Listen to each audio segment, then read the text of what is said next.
Hey y'all, Brian.Dehn here. Two key things for this episode. First, I have a guest interviewee you won't want to miss. And I've got more ideas for how to go above and beyond, and I'll sum that up in one sentence. Ideate and innovate, don't just participate.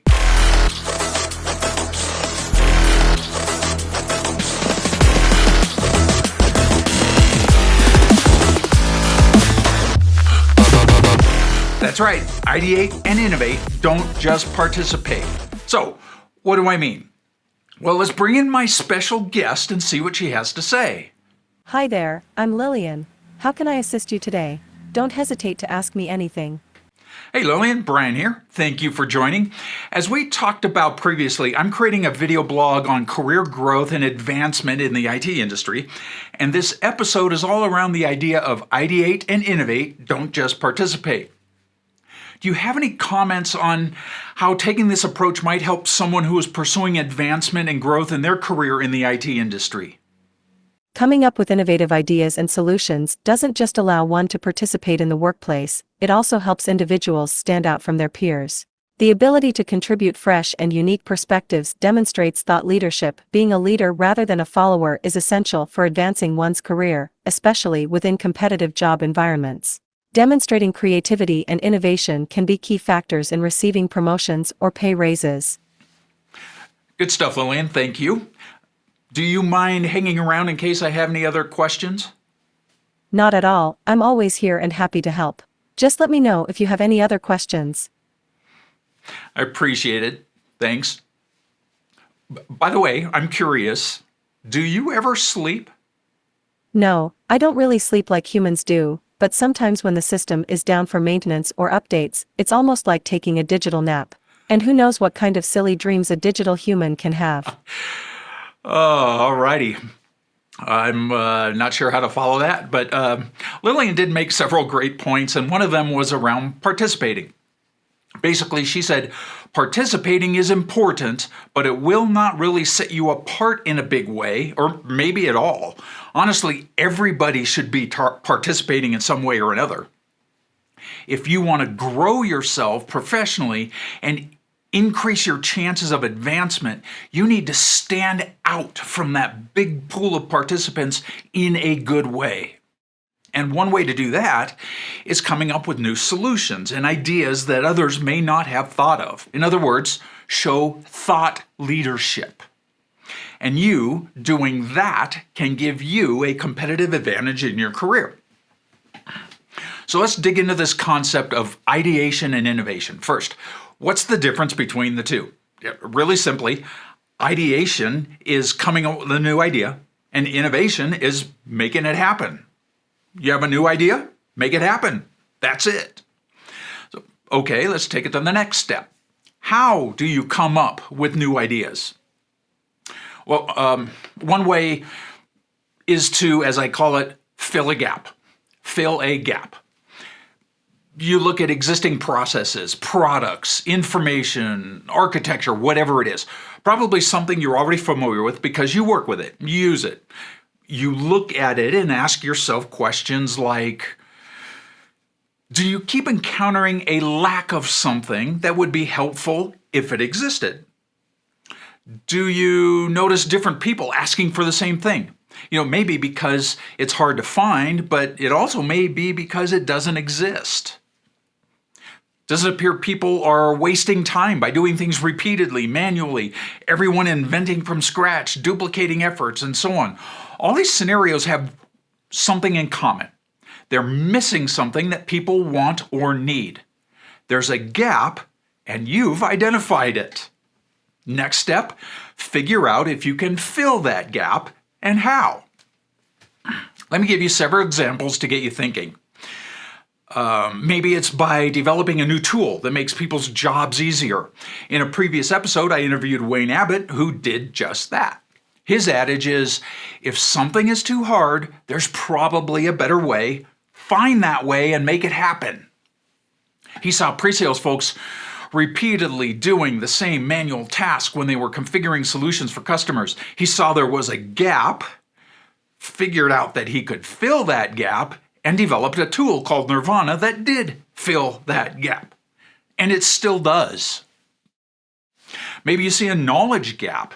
As Jackie McKay mentioned in another episode, she noticed a lack of knowledge in pre-sales for a specific area of technology. So she filled it by developing targeted training and took it on the road and trained as many people as possible. She saw a gap, developed a solution, and made it happen. Neetu Kaul, one of Dell's most recent principals. Neetu asked herself about what else she could do in addition to her day job. What gaps could she fill? How could she help other people?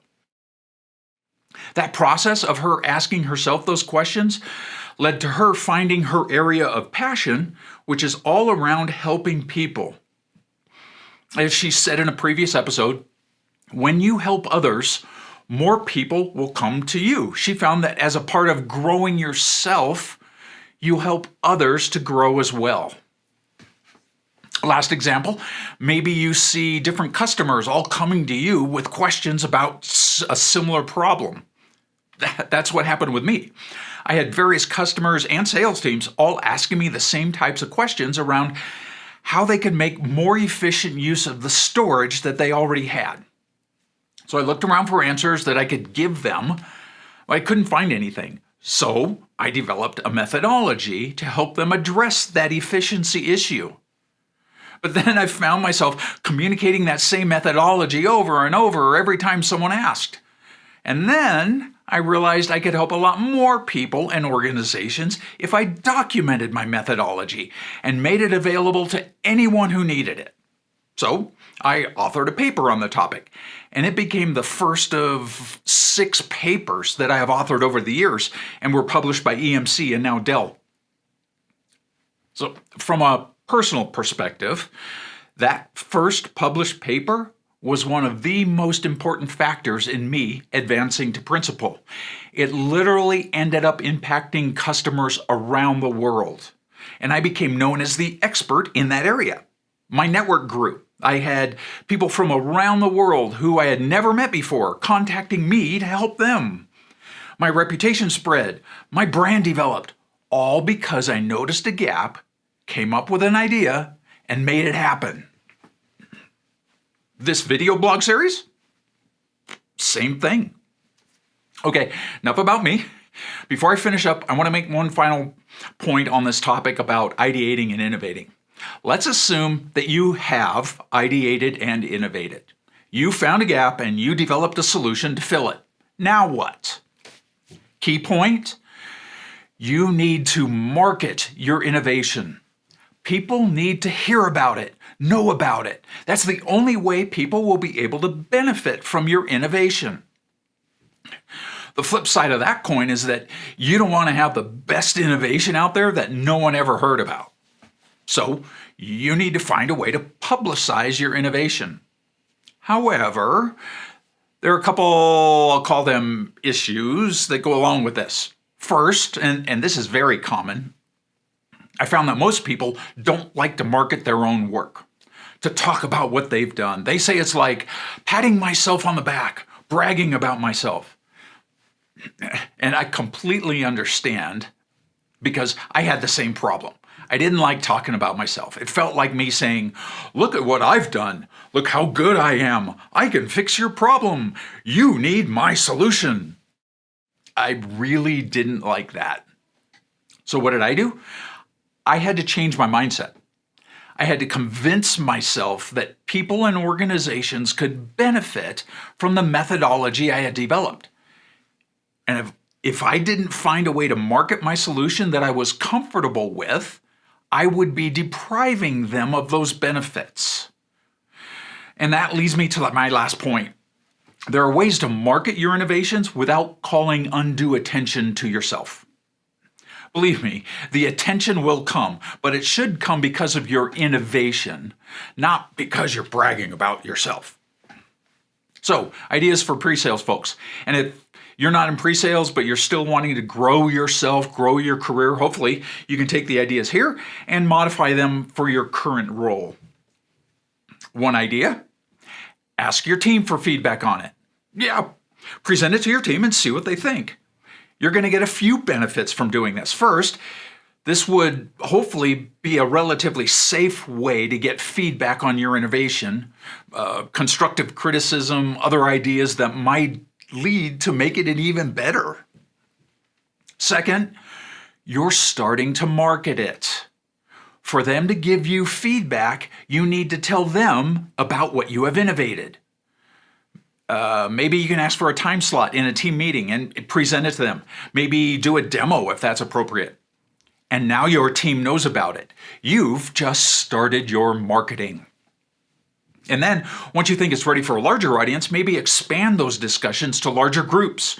Maybe meetings that cover folks across larger geographical regions. Another idea is to pursue publishing. A suggestion: Dell has a program called the Proven Professional Program where you can achieve professional certifications. A random thought: regardless of this idea of Ideate and Innovate, you should pursue professional certifications anyway. That's another way to set yourself apart. But okay, back to the publishing. For anyone who has achieved Dell Proven Professional Certification, one of the benefits is that you can take part in their knowledge sharing program. That program is a way for you to share your knowledge, your innovation, and potentially become a published author. And it's actually an annual competition with the finalists becoming eligible for a free pass to Dell Technologies World, as well as awards and cash prizes. Personally, all of my 6 published papers were published through the Proven Professional Knowledge Sharing Program, and 2 of them were selected as finalists. The cash and the awards were nice, but the most value for me was the good visibility and the marketing of my innovation that happened naturally as a result of being published. Other ideas for marketing. Are there other mechanisms out there that you can leverage to get word out about your innovation? Maybe discussion groups where discussing your innovation would be appropriate. Online channels, teams, chat groups, and so on. Would it make sense for you to present your innovation at a local user group? Maybe at an industry conference? Idea? Think about submitting it as a response to a call for papers or speakers for a conference. Are there specialty teams or groups in your organization where your innovation would be a natural fit? Maybe your innovation is related to mobile networks, as an example, and there's a telco vertical in your organization. Reach out to that group. Tell them about your innovation and see if it's something they would be interested in discussing. Maybe propose your innovation to your management to see what guidance they might have for making use of it or marketing it.